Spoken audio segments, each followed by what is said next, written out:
अस्सलाम वालेकुम वीवर्स, कैसे हैं आप सब। उम्मीद करती हूँ सब ठीक ठाक होंगे और मज़े में होंगे। तो आज मैं आप लोगों के लिए बहुत ही सिंपल और इजी रेसिपी लेके आई हूँ।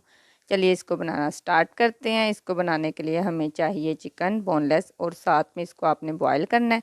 बॉयल करने के बाद आपने चिकन के पीस को और लहसुन को अच्छे से पीस लेना है।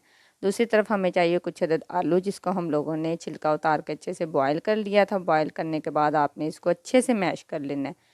जब ये अच्छे से मैश हो जाएगा तो जो हम लोगों ने पीस के रखा था चिकन और लहसुन, इसको इसके अंदर डाल देना है और इसको अच्छे से आपने मिक्स करना है। और साथ ही आप लोगों ने इसमें नमक शामिल करना है और काली मिर्च, क्योंकि इसमें बहुत ज़्यादा स्पाइसेस नहीं जाएंगे, बहुत ही कम स्पाइसेस में ऐड होते हैं। और साथ ही आपने हरी मिर्च कट करके और हरा धनिया डाल देना है। कसूरी मेथी भी ऑप्शनल है, आप लोग डाल सकते हैं, क्योंकि इससे इसका टेस्ट बहुत अच्छा आता है। और इसको अपने हाथों की मदद से अच्छे से मिक्स कर लेना है। जब ये अच्छे से मिक्स हो जाएगा तो इसको आपने थोड़ा सा दोनों हाथों पे ऑयल लगाना है और इसको अच्छे से आपने शेप देनी है प्यारी सी। तो इसको आपने ऐसे ही गुलाई में शेप देते जाना है। सारे पेस्ट को मैं आहिस्ता से सारे पेस्ट की शेप दे के रख दूँगी।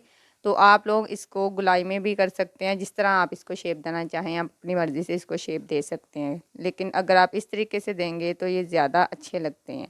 तो इसी तरह हम लोग सारे पेस्ट को शेप दे के रख देंगे जब ये सारी शेप तैयार हो जाएंगी। और दूसरी तरफ हम लोग इसकी कोटिंग करेंगे। इसकी कोटिंग करने के लिए हमें चाहिए एक अदद अंडा। उसको आपने अच्छे से फेंट लेना है।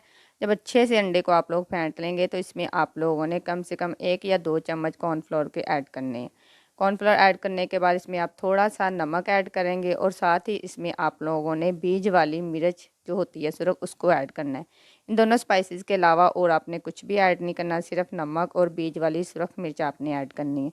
इन दोनों चीज़ों को ऐड करने के बाद आपने इसको अच्छे से मिक्स कर लेना है। जब ये अच्छे से इसका थिक सा मिक्सचर तैयार हो जाएगा तो आपने एक एक जो आलू बोटी कबाब हमने बना के रखे हैं उसको इसके साथ कोटिंग करने के बाद इसको आपने गरम ऑयल में फ्राई करना शुरू कर देना है। जब ये सारे पीसेस में चले जाएंगे और एक तरफ से गोल्डन फ्राई हो जाएंगे तो उसके बाद आपने इसकी साइड चेंज करनी है। इसी तरह से जब ये दोनों तरफ से लाइट गोल्डन से तैयार हो जाएंगे तो आपने फिर इसको निकालना है। जब तक इसकी एक तरफ से लाइट गोल्डन सी कलर आ जाएगा उसके बाद आपने इसकी साइड चेंज करनी है। अगर आप लोग इसकी पहले साइड चेंज करेंगे तो ये टूट भी सकते हैं। तो इसी तरह जब दोनों तरफ से लाइट गोल्डन से हो जाएंगे तो आपने इसको एक प्लेट में निकाल लेना है और इसको आपने अच्छे से डिश आउट करना है। और इसको आप मायोनीज और केचप के साथ भी सर्व कर सकते हैं। तो लीजिए, हमारे मज़ेदार से आलू बोटी कबाब रेडी हैं। मिलते हैं हम लोग नेक्स्ट वीडियो में। प्लीज़ मेरी वीडियो को लाइक और सब्सक्राइब ज़रूर किया करें। मैं ऐसे ही आप लोगों के लिए मज़े मज़े सी वीडियो बना के लाती रहूँगी।